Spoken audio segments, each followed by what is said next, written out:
ভারতের সঙ্গে কমছে বাংলাদেশের বাণিজ্য ঘাটতি, নেমে দাঁড়িয়েছে 921 কোটি ডলারে।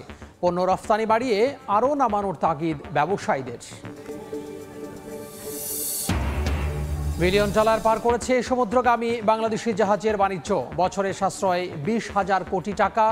দক্ষ নাবিক গড়ে তুলতে উন্নত প্রশিক্ষণের পরামর্শ। 65 দিনে নিষেধাজ্ঞায় কর্মহীন পটুয়াখালীর লক্ষাধিক জেলে। পাননি সরকারি সহায়তার চাল, টাকার বিনিময়ে তালিকা করার অভিযোগ। ভোলায় ঘাট থেকে সাগরে যাচ্ছে মাছ ধরার নৌকা।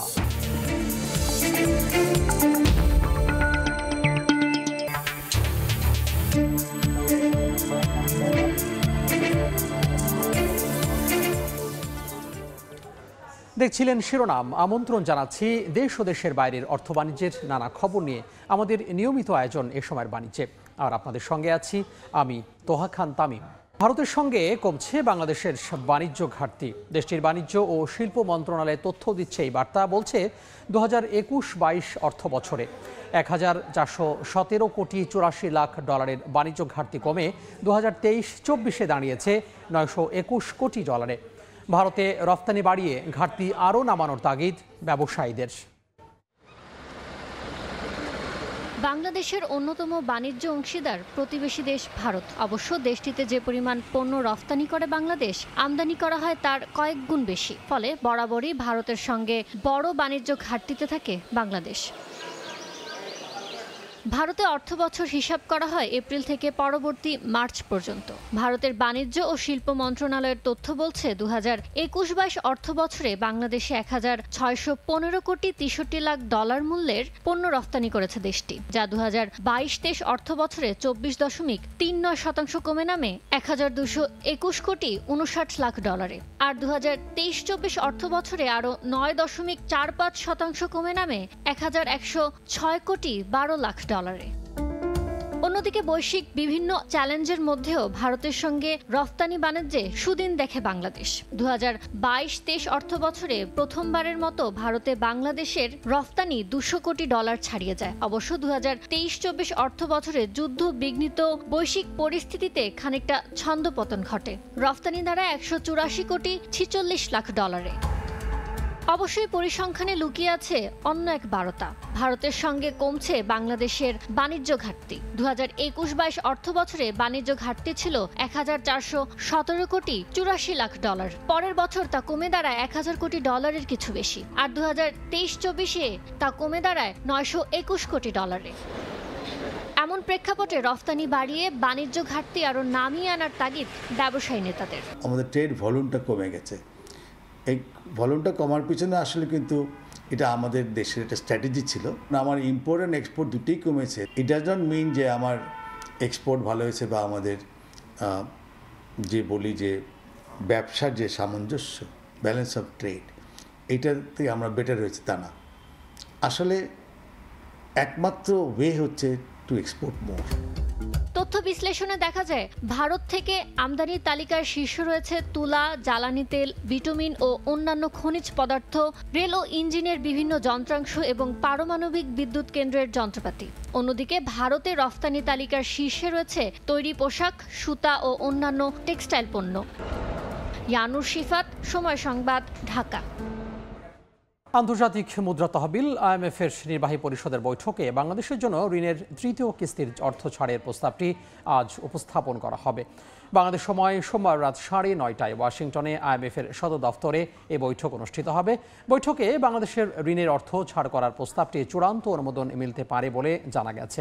এটি অনুমোদন হলে পরবর্তী 1-2 দিনের মধ্যে অর্থ ছাড় করা হবে।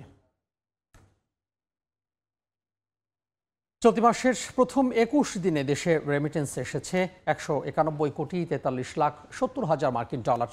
টাকার অঙ্কে যার পরিমাণ 22,347 কোটি টাকা। এই ধারা অব্যাহত থাকলে দেশের প্রবাসী আয় ছাড়িয়ে যাবে অতীতের সব রেকর্ড। রোববার বাংলাদেশ ব্যাংকের হালনাগাদ প্রতিবেদন থেকে এই তথ্য জানা যায়। এর আগে গেল মে মাসে 2020 সালের পর সর্বোচ্চ রেমিটেন্স এসেছিল। গড়ে মে মাসের প্রথম 21 দিনের পরিমাণ ছিল 150 কোটি ডলারের বেশি।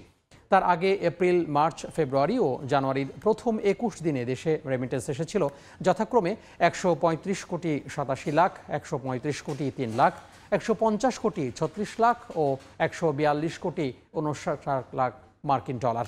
সে হিসাবে চলতি মাসে অনেক বেড়েছে রেমিটেন্স প্রবাহ।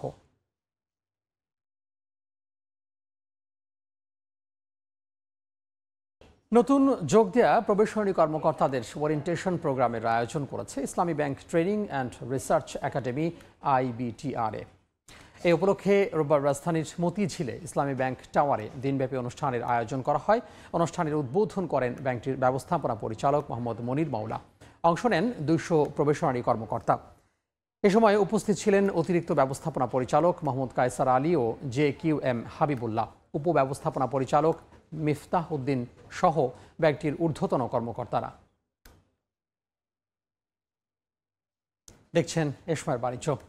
চীনা বৈদ্যুতিক গাড়ির উপর চড়া শুল্ক বসানোর প্রস্তাবের পর প্রথমবারের মতো ইউরোপীয় ইউনিয়নের কোনো অফিসিয়াল হিসেবে সাংহাই ভ্রমণ করেছেন জার্মানির অর্থমন্ত্রী রবার্ট হেইবেক। বার্তা সংস্থা রয়টার্স জানায়, সফরকালে রোববার সাংহাইয়ের BMW রিসার্চ অ্যান্ড ডেভেলপমেন্ট সেন্টারে যান অর্থমন্ত্রী। যদিও এই সফরের আগে শুক্রবার চীন এক প্রকার বাণিজ্যিক যুদ্ধের আভাস দিয়েছিল।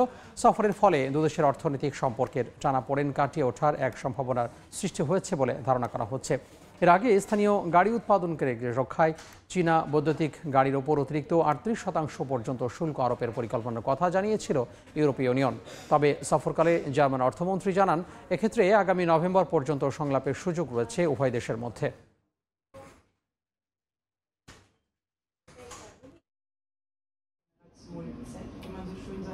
Also wie sieht der Student das heute, wenn er morgen...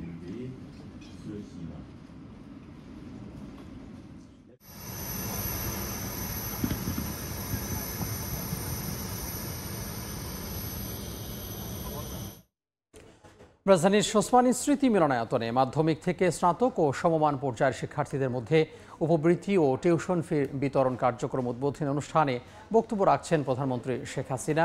আমরা সরাসরি যুক্ত হব সেখানে। কত অঞ্চলে ছড়িয়ে ছিটে থাকা মেধাবী ছাত্র ছাত্রী, তাদেরকে খুঁজে বের করা এবং আগামী দিনের বাংলাদেশকে এগিয়ে নিয়ে যাওয়ার জন্য তাদেরকে প্রস্তুত করা, সেটাই হচ্ছে সবথেকে বড় কথা।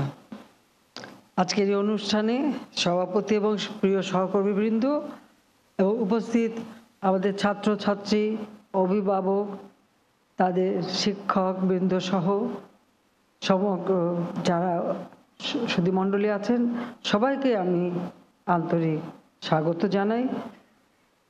আমরা এখানে প্রধানমন্ত্রী সুধীমণ্ডলী আছেন, সবাইকে আমি আন্তরিক স্বাগত জানাই। আমরা এখানে প্রধানমন্ত্রী শিক্ষা সহায়তা ট্রাস্টের আওতায় ষষ্ঠ থেকে দ্বাদশ এবং স্নাতক পাস ও সমমান পর্যায়ের অসচ্ছল মেধাবী শিক্ষার্থীদের মাঝে উপবৃত্তি, টিউশন ফি বিতরণ কার্যক্রম উদ্বোধন, বঙ্গবন্ধু সৃজনশীল মেধা অন্বেষণ 2024-এর সেরা মেধাবী পুরস্কার এবং বঙ্গবন্ধু শেখ মুজিব স্কলার 2023 প্রদান অনুষ্ঠানে এই আয়োজন। এখানে সবাইকে আমার আন্তরিক শুভেচ্ছা জানাচ্ছি। শুধু এখানে উপস্থিত যারা তারা নয়, সারা বাংলাদেশে যারা, সকলের জন্য, প্রবাসীদের জন্য আমি গভীর শ্রদ্ধার সাথে স্মরণ করছি সর্বকালের সর্বশ্রেষ্ঠ বাঙালি জাতির পিতা বঙ্গবন্ধু শেখ মুজিবুর রহমানকে, যার নেতৃত্বে আমরা স্বাধীনতা পেয়েছি। আর এই স্বাধীনতা সংগ্রাম তিনি শুরু করেছিলেন 1948 সালে, যখন পাকিস্তানিরা আমাদের মাতৃভাষায় কথা বলার অধিকার কেড়ে নিতে চেয়েছিল। ঢাকা বিশ্ববিদ্যালয়ের আইন বিভাগের ছাত্র ছিলেন তিনি। তখন এর প্রতিবাদ করেন এবং ছাত্রদের নিয়ে সেখানে ভাষা, মাতৃভাষাকে রাষ্ট্রীয় মর্যাদা দেওয়ার জন্য সংগ্রাম গড়ে তোলার জন্য সেই সংগ্রাম শুরু করেন। সেই সংগ্রামের পথ বেয়েই কিন্তু আমাদের স্বাধীনতা অর্জন। স্বাধীনতার পর মাত্র সময় পেয়েছিলেন 3 বছর 7 মাস। আমাদের একটি সংবিধান উপহার দিয়েছিলেন, যে সংবিধানে শিক্ষাকে সব থেকে গুরুত্ব দিয়েছিলেন, প্রাথমিক শিক্ষা থেকে শুরু করে উচ্চশিক্ষা পর্যন্ত। এবং তিনি আমাদের দেশে যারা প্রাথমিক শিক্ষা, যেহেতু আমাদের সংবিধানে বলা আছে যে প্রাথমিক শিক্ষা সম্পূর্ণ অবৈতনিক হবে, বাধ্যতামূলক হবে। একটা যুদ্ধবিধ্বস্ত দেশ, কারেন্সি নোট নেই, রিজার্ভ মানি বলে কিছু নেই, একেবারে সেই বাংলাদেশের কথা এখনকার কেউ বোধহয় চিন্তাই করতে পারবে না। ওই অবস্থায় উপরে দাঁড়িয়ে একটা ধ্বংসস্তূপের উপর দাঁড়িয়ে যখন তিনি যুদ্ধবিধ্বস্ত দেশকে পুনর্বাসনের কাজ শুরু করেন, পাশাপাশি প্রায় 36,165টি প্রাথমিক বিদ্যালয় তিনি জাতীয়করণ করেন, মেয়েদের শিক্ষা অবৈতনিক করে দেন। আমাদের শিক্ষা ব্যবস্থা উন্নয়নের জন্য যে সমস্ত পদক্ষেপ তিনি নিয়েছিলেন, 1973 সালে বিশ্ববিদ্যালয় মঞ্জুরি কমিশন গঠন করেন, কৃষি বিজ্ঞান ও প্রযুক্তি গবেষণা উন্নয়নের নানামুখী উদ্যোগ গ্রহণ করেন, 1974 সালে বিজ্ঞান ও প্রযুক্তি গবেষণা এবং আণবিক শক্তি কমিশনের গঠন করেন, 1974 সালে তিনি শিক্ষা ও সংস্কৃতি মন্ত্রণালয় গঠন করেন। সব থেকে বড় কথা যে আমাদের একটা শিক্ষা নীতিমালা প্রণয়নের জন্য তখনকার দিনে বাংলাদেশের সব থেকে একজন স্বনামধন্য বৈজ্ঞানিক ডক্টর কুদরতি খোদা তার নেতৃত্বে শিক্ষা কমিশন গঠন করেন, যে বাংলাদেশের উপযুক্ত শিক্ষা নীতিমালা যেন প্রণয়ন করা হয়, এবং সেটা প্রণয়ন করা হয়েছিল এবং তিনি সেটা হাতে তুলেও দিয়েছিলেন, কিন্তু সেটা করে যেতে পারেননি। 1975 সাল 15ই আগস্ট আমাদের জাতীয় জীবনের সবথেকে কলঙ্কময় অধ্যায়। সেই দিন জাতির পিতা বঙ্গবন্ধু শেখ মুজিবুর রহমানকে নির্মমভাবে হত্যা করে, একই সাথে হত্যা করে আমার মা বেগম ফজিলাতুন্নেসা মুজিবকে, আমার ছোট 3 ভাই, মুক্তিযোদ্ধা ক্যাপ্টেন শেখ কামাল, মুক্তিযোদ্ধা লেফটেন্যান্ট শেখ জামাল এবং আমার ছোট ভাইটি মাত্র 10 বছর বয়স, তাকেও নির্মমভাবে ঘাতকরা হত্যা করে। কামাল জামালের নবপরিণীত বধূ সুলতানা এবং পারভিন জামাল রোজিকে হত্যা করে। আমার একমাত্র চাচা শেখ আবু নাসের, তিনিও মুক্তিযোদ্ধা, পঙ্গু ছিলেন, ঘাতক দল তাকেও ছাড়েন, তাকেও নির্মমভাবে হত্যা করে। রাষ্ট্রপতি, military secretary brigadier Jamil Uddin এবং পুলিশ অফিসার সিদ্দিকুর রহমানকে হত্যা করে। একই দিনে আমার মেজফুপুর বাড়ি আক্রমণ করে শেখ ফজলুল হক মনি, যুবনেতা, মুক্তিযোদ্ধা, তাকে হত্যা করে, তার অন্তঃসত্ত্বা স্ত্রী আর্যমণিকে হত্যা করে। আমার সেজপুর বাড়ি আক্রমণ করে কৃষক নেতা, কৃষিমন্ত্রী আব্দুর আফসান নেবাদ, মুক্তিযোদ্ধা সংগঠক ছিলেন, তাকে হত্যা করে। তার সেই সাথে তার 13 বছর মেয়ে বেবি, 10 বছরের ছেলে আরিফ এবং 4 বছর নাতি সুকান্ত, তার ভ্রাতুষ পুত্র মুক্তিযোদ্ধা সুইতানিয়া বাদ, ভাগ্নে রিন্টু সহ সেই বাড়িতেও হত্যাযজ্ঞ চালায়।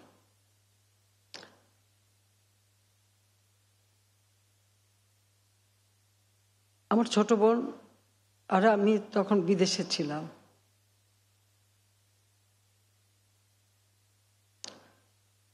আমি আজকের দিনে 15 আগস্টে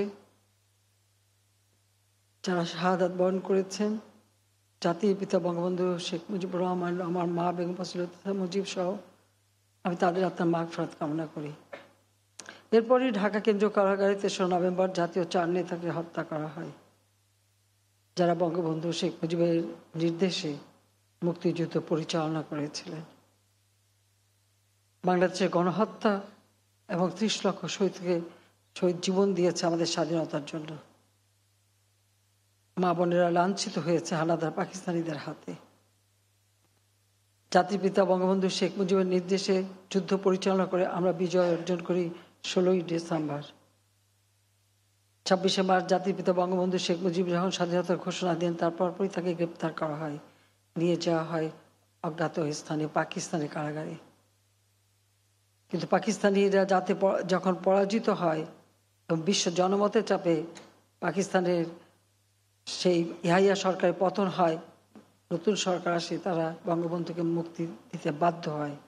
তিনি ফিরে আসেন তার প্রিয় স্বদেশ ভূমিতে 10 জানুয়ারি 1972 সালে। মাত্র 3 বছর 7 মাস সময় পান। এই একটা বিধ্বস্ত দেশ গড়ে তুলে বাংলাদেশকে স্বল্পোন্নত দেশের মর্যাদা তিনি দিয়ে গেছেন। 126টা দেশ আমাদেরকে স্বীকৃতি দিয়েছিল, আন্তর্জাতিক সংস্থাগুলির সদস্যপদ আমরা পাই। বাংলাদেশটাকে গড়ে তোলার সেই ভিত্তিটা আজকে আমরা যখন যেখানে কাজ করতে যাই, আমরা দেখি এই অল্প সময়ের মধ্যে সমস্ত আইন প্রণয়ন করা, নীতিমালা প্রণয়ন করা, একটা দেশকে গড়ে তোলা, সব কাজই কিন্তু তিনি করে গিয়েছিলেন।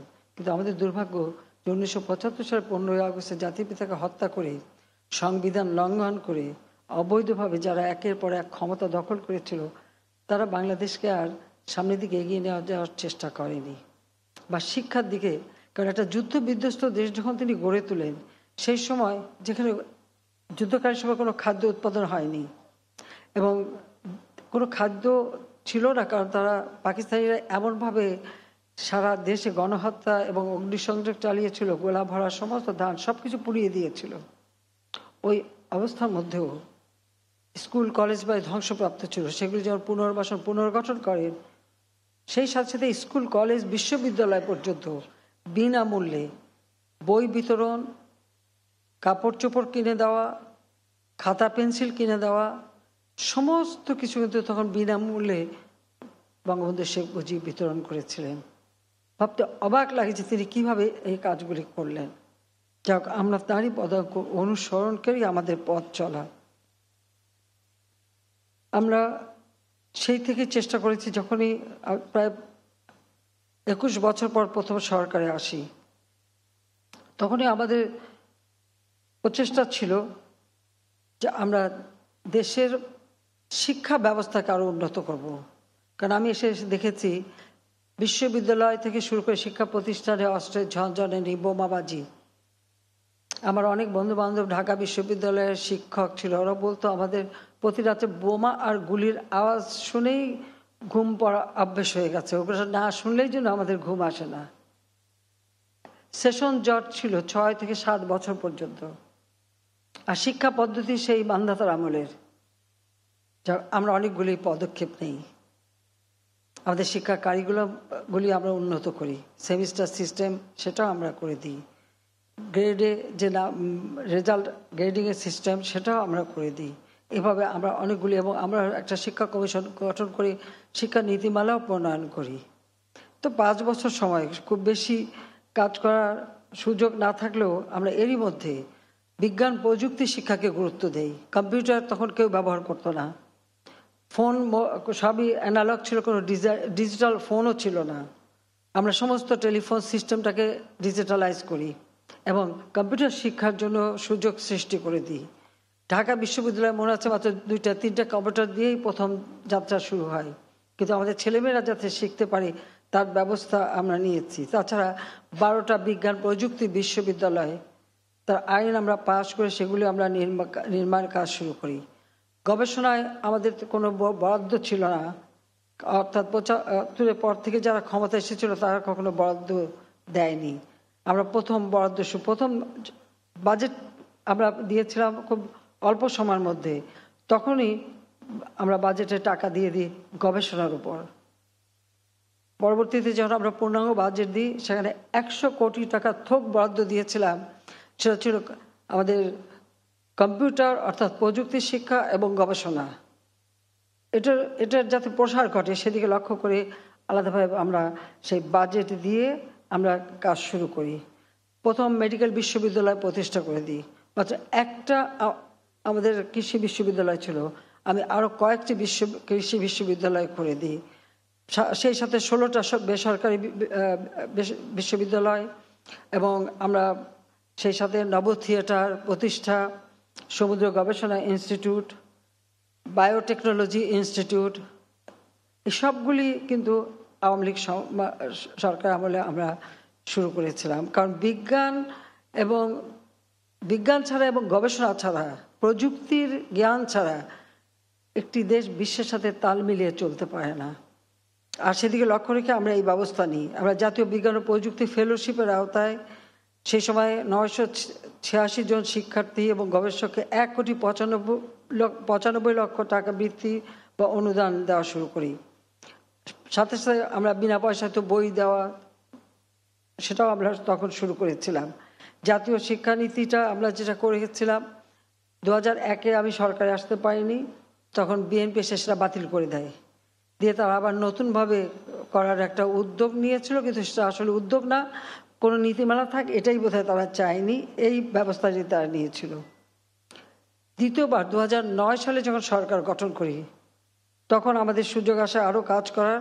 আমরা শিক্ষা গবেষণা খাতে সবথেকে বেশি বরাদ্দ দেওয়া শুরু করি এবং 2010 সাল থেকে বছরে আমরা বিনা পয়সায় বই দেওয়া শুরু করেছি। অনেকেই সে সময় ভেবেছে এটা কী করে সম্ভব, কিন্তু আমরা সেই অসম্ভবকে সম্ভব করেছি।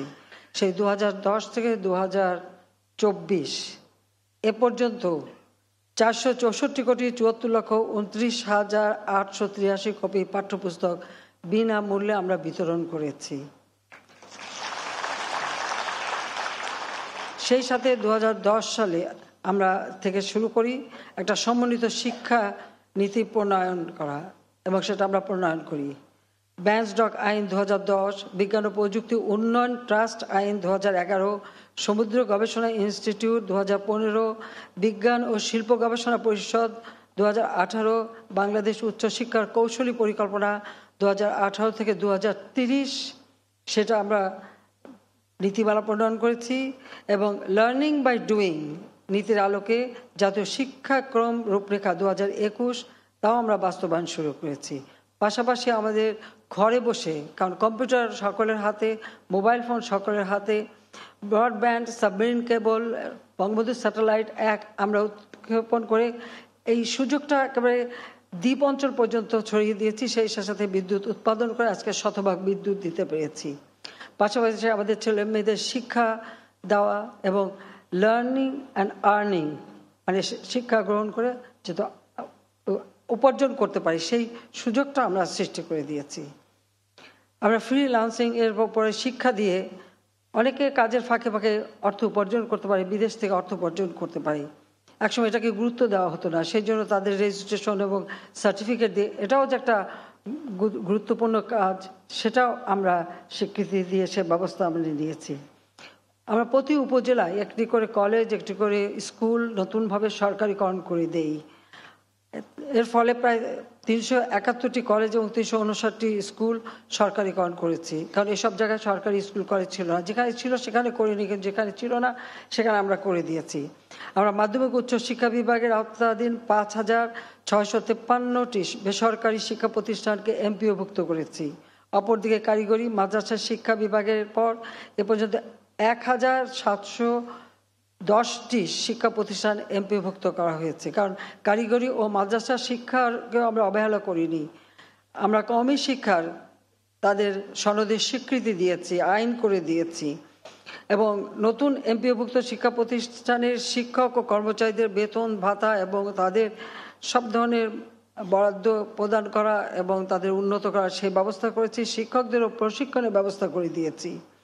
সবচেয়ে বড় কথা যে প্রত্যেকটা স্কুলে যেখানে আমাদের ছেলেমেয়েরা একসাথে পড়ে বা সকলের জন্য স্বাস্থ্যসম্মত ওয়াশরুম তৈরি করা, অর্থাৎ স্যানিটারি ল্যাট্রিন সহ ওয়াশরুম তৈরি আমরা করে দিয়েছি, যাতে আমাদের ঝরে পড়াটা কমে যায়। আজকে ঝরে পড়া আমাদের কমে গেছে, নাই বললেই চলে। পাশাপাশি আমরা 2009 থেকে এ পর্যন্ত 23টি পাবলিক বিশ্ববিদ্যালয়, 54টি প্রাইভেট বিশ্ববিদ্যালয় প্রতিষ্ঠা করেছি। এর মধ্যে উল্লেখযোগ্য হলো যে কৃষি, ভেটেরিনারি অ্যান্ড অ্যানিম্যাল সায়েন্স, বিজ্ঞান ও প্রযুক্তি, চিকিৎসা, ডিজিটাল, ইসলামী আরবি, টেক্সটাইল, মেরিটাইম, এভিয়েশন ও অ্যারোস্পেস, বেসরকারি খাতে ফ্যাশন ও প্রযুক্তি বিশ্ববিদ্যালয়, অর্থাৎ বিভিন্ন ধরনের কার্যক্রম যাতে আমাদের ছেলেমেয়েরা শিক্ষায় শিক্ষিত হতে পারে এবং তাদের শুধু দেশে বিদেশে সব জায়গায় কর্মসংস্থান সৃষ্টি হতে পারে, সেদিকে লক্ষ্য রেখেই আমরা বহুমুখী শিক্ষার ব্যবস্থা এবং উচ্চশিক্ষার ব্যবস্থা করে দিয়েছি এবং প্রতিটি উপজেলায় আমরা একটি কারিগরি প্রশিক্ষণ কেন্দ্র স্থাপন করে দিচ্ছি। কারণ কারিগরি শিক্ষা আমাদের আসলে অংশগ্রহণটা খুবই কম ছিল, এখন সেটা আমরা 17% বাড়িয়েছে। আমাদের লক্ষ্য আছে আরও বৃদ্ধি করা। আমাদের সরকারের সামাজিক খাতগুলোতে শিক্ষাকে আমরা সব থেকে বেশি গুরুত্ব দিই। বাজেটে শিক্ষা খাতেই কিন্তু সব থেকে অর্থ বরাদ্দ দেওয়া হয়। এবারের বাজেটেও আমরা 94,770 কোটি টাকা বরাদ্দ দিয়েছি। তাছাড়া 2023-24 অর্থবছর এখানে বরাদ্দ ছিল 88,163 কোটি টাকা। আর শিক্ষা খাতে বাজেট বৃদ্ধির কারণে আমি মনে করি যে সমাজে আর এর একটা ইতিবাচক প্রভাব পড়বে, কারণ শিক্ষাটা আমাদের জন্য অত্যন্ত গুরুত্বপূর্ণ। আমি যখন সরকার গঠন করি আমাদের সাক্ষরতার হার ছিল মাত্র ৪৫%। প্রথমবারে এটা আমরা ৬৫.৫% উন্নীত করেছিলাম। ৯ বছর ৮ বছর পরে যখন আবার সরকারে আসি তখন দেখি আবার আমাদের সাক্ষরতার হার ওই ৪৫% না, তার থেকে আরও ১ ভাগ বেশি ৩৪% কমে গেছে। আমি ঠিক জানি না কেন এত বছরে কমে যাবে, বাড়ার তো কথা, বাড়েনি। যাক, ২০০৯ আসার পরে আমরা যে উদ্যোগ নিয়েছি, এখন আমাদের ৭৬.৮% আমাদের সাক্ষরতার হার আমরা বাড়াতে পেরেছি। আমাদের ছেলে মেয়েদের মাঝে যে মেধা রয়েছে, এতক্ষণ যাদের বক্তব্য শুনলাম আমি সত্যি মুগ্ধ হয়ে গেছি। এত জ্ঞান তো আমাদেরও নেই, সত্যি কথা বলতে কি, এত সুন্দর করে বোধহয় আমরা বক্তৃতা দিতে পারি না। এত সুন্দরভাবে অনুভূতিটা ব্যক্ত করে এবং বিভিন্ন দিকটা তুলে ধরা, প্রত্যেকের বক্তৃতা কিন্তু ভিন্ন ভিন্ন দিকটা উঠে এসেছে। আমি এই কথাগুলি শোনার পরে সত্যি কথা বলতে কি আমি খুব এখন স্বস্তি অনুভব করছি, এই কারণে যে আগামী দিনের বাংলাদেশ, এই বাংলাদেশ এগিয়ে চলার বাংলাদেশ, বদলে যাওয়া বাংলাদেশ, এই বাংলাদেশ নিয়ে আর দুশ্চিন্তার আমার কিছু নেই। কারণ এখন আমাদের এই ছোট্ট সোনামণিরাই নিয়ে যাবে এই বাংলাদেশকে স্মার্ট বাংলাদেশ গড়ে, ভবিষ্যতে পরিচালনাও তারা করবে। এবং যে শিল্প খাতে যে পরিবর্তনটা এসে যাচ্ছে, চতুর্থ শিল্প বিপ্লব, তার উপযুক্ত দক্ষ কারিগর অর্থাৎ স্মার্ট সিটিজেন হিসেবে গড়ে উঠবে আমাদের এই আজকের ছেলেমেয়েরা, এটাই আমি বিশ্বাস করি। আমাদের রাজধানীর ওসমানী স্মৃতি মিলনায়তনে শিক্ষার্থীদের মধ্যে উপবৃত্তি ও টিউশন ফি বিতরণ কার্যক্রম উদ্বোধনী অনুষ্ঠানে বক্তব্য রাখছেন প্রধানমন্ত্রী শেখ হাসিনা। আমরা এতক্ষণ সরাসরি যুক্ত ছিলাম সেখান থেকে। এ পর্যায়ে শীর্ষ সংবাদগুলো জানিয়ে দিব আরও একবার। ভারতের সঙ্গে কমছে বাংলাদেশের বাণিজ্য ঘাটতি, নেমে দাঁড়িয়েছে $921 কোটি। পণ্য রফতানি বাড়িয়ে আরও নামানোর তাগিদ ব্যবসায়ীদের। $1 বিলিয়ন পার করেছে সমুদ্রগামী বাংলাদেশি জাহাজের বাণিজ্য, বছরে সাশ্রয় 20,000 কোটি টাকা। দক্ষ নাবিক গড়ে তুলতে উন্নত প্রশিক্ষণের পরামর্শ।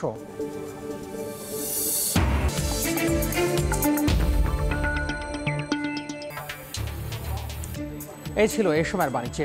সময় সংবাদ দিয়ে এরপর সঙ্গে থাকবেন সহকর্মী শায়লা রহমান ইমা। ধন্যবাদ তামিম। সময় সংবাদ নিয়ে ফিরছি কিছুক্ষণ পর, সঙ্গেই থাকুন সময়ের।